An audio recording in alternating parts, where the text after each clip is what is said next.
World stroke day है। लकवा और इससे संबंधित रोगों के क्षेत्र में लगातार जनचेतना जागृत करने वाली कोटा के प्रमुख डॉक्टर संजय जायसवाल से बात की ब्यूरो चीफ प्रणय विजय ने। आज वर्ल्ड स्ट्रोक डे है। वर्ल्ड स्ट्रोक के क्षेत्र में लगातार जनचेतना पैदा कर रहे हैं डॉक्टर संजय जायसवाल, जो एएमआई के अध्यक्ष भी हैं यहाँ पे।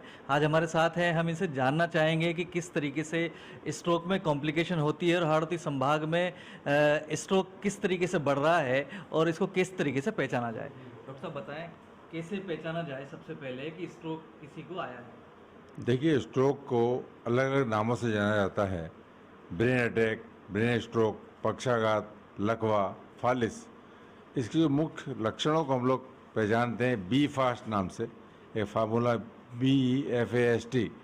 बी फॉर बैलेंस, अचानक से बैलेंस बिगड़ जाना। ई फॉर आई, अचानक से आंखों के सामने धुंधलापन होना। ए फिर फॉर फेस, चेहरे में टेढ़ापन होना। एज फॉर आर्म, हाथ पैरों में कमजोरी आना। ऐसे फॉर स्पीच, आवाज़ का बिगड़ जाना। Then come time. Time is brain, मतलब किसी व्यक्ति को अचानक से बैलेंस बिगड़े, धुंधलापन आए, चेहरे में टेढ़ापन आए, आवाज़ बिगड़ जाए, हाथ का पैर में कमजोर हो जाए, उसको मानना चाहिए उसको स्ट्रोक हो गया है। उसको तुरंत ऐसे अस्पताल में जाना चाहिए जहाँ की उसको थ्रोम्बोलाइटिक थेरेपी की सुविधा है, क्योंकि स्ट्रोक होने के बाद शुरुआती 4.5 घंटे बहुत महत्वपूर्ण होते हैं। इस दौरान में रोगी आता है तो हम लोग उसको थ्रोम्बोलिसिस ट्रीटमेंट देते हैं, जिससे कि उसकी रक्त नलिका में जो परमानेंट थक्का जम गया है उसको पिघलाने वाली दवा का इस्तेमाल करते हैं। और इस दवा के इस्तेमाल से जो परमानेंट डिसेबिलिटी होने की संभावना होती है वो काफ़ी कम हो जाती है और रोगी अपना सामान्य जीवन यापन गुजार सकता है। ये महत्वपूर्ण चीज़ है कि स्ट्रोक होने के बाद हर मिनट ट्रीटमेंट न लेने की स्थिति में 19 लाख न्यूरॉन और कई millions and billions of the nerve fibres हमेशा के लिए नष्ट हो जाते हैं। और 1 घंटे स्ट्रोक का ट्रीटमेंट नहीं हो पाता है तो उस दौरान लगभग मस्तिष्क 3.5 साल ज़्यादा एजेड हो जाता है। इससे अंदाज़ लगा सकते हैं कि स्ट्रोक होने के बाद समय उपचार नहीं मिल पाता है, प्रॉपर ट्रीटमेंट नहीं मिल पाता है, तो रोगी के मस्तिष्क को और उसकी न्यूरॉन्स हैं उनको कितना ज़्यादा डैमेज होता है।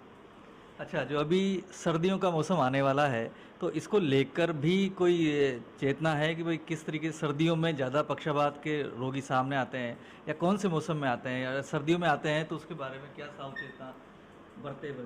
देखिए, स्ट्रोक जो होता है उसके 2 पीक होते हैं। सर्दियों में स्ट्रोक के केसेस बढ़ जाते हैं और जुलाई के महीने में स्ट्रोक केस बढ़ते हैं। सर्दियों में बढ़ने का रीज़न है कि जो सर्दी के मौसम में अचानक से ये देखा गया है 3 डिग्री सेंटीग्रेड अचानक से फॉल होता है। उस स्थिति में अस्पताल में रोगियों की संख्या 10 से 30% बढ़ जाती है और उसका वैज्ञानिक आधार है। आधार ये है कि सर्दी के मौसम में जो रक्त नलिकाएँ होती हैं वाजो कंस्ट्रिक्शन हो जाता है, उसकी वजह से अचानक से रोगी का ब्लड प्रेशर शूट हो जाता है।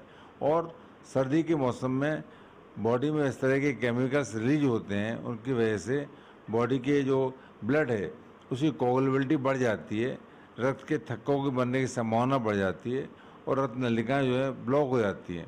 तो सर्दी के मौसम में स्ट्रोक होने की संभावना बढ़ जाती है। तो हम लोग ये कहते हैं ऐसे स्थिति में कि सर्दी के मौसम में ज़्यादा बाहर नहीं निकलें और ऊनी कपड़ों का इस्तेमाल करें। घर के अंदर भी टेम्परेचर को मेंटेन करने की कोशिश करें। गर्म पदार्थों का सेवन करें, कैप का इस्तेमाल करें और कुछ इन्फेक्शन वगैरह होते हैं सर्दी के मौसम में, वायरल इन्फेक्शन, उनको भी नियंत्रित करें। ऐसा करने से रोगी को जो स्ट्रोक होने की संभावना है काफ़ी कम हो जाएंगी। अच्छा, एक जो सबसे मुख्य सलाह आप हमारे दर्शकों को और ऐसे रोगियों को क्या देना चाहेंगे कि जिनको पक्षाघात होता है उस स्थिति में वो क्या करें? सबसे मुख्य सलाह। सबसे मुख्य बात है टाइम इज ब्रेन।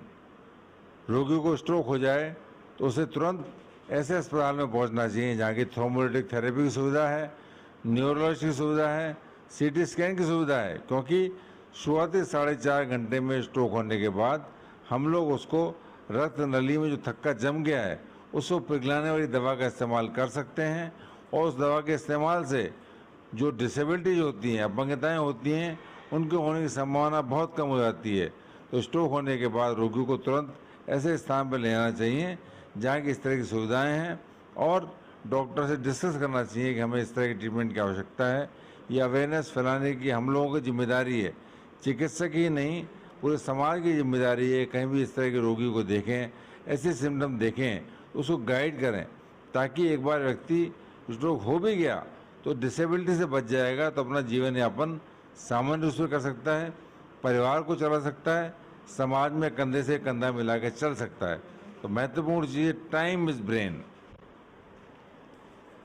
ये थे कोटा के प्रमुख न्यूरोसर्जन डॉक्टर संजय जायसवाल, जिन्होंने हमें बताया कि 4.5 घंटे स्ट्रोक के दौरान सबसे महत्वपूर्ण है। इस 4.5 घंटे में यदि रोगी को अस्पताल में, उपयुक्त अस्पताल में ले जाया जा सकता है तो उसकी जान बचाई जा सकती है।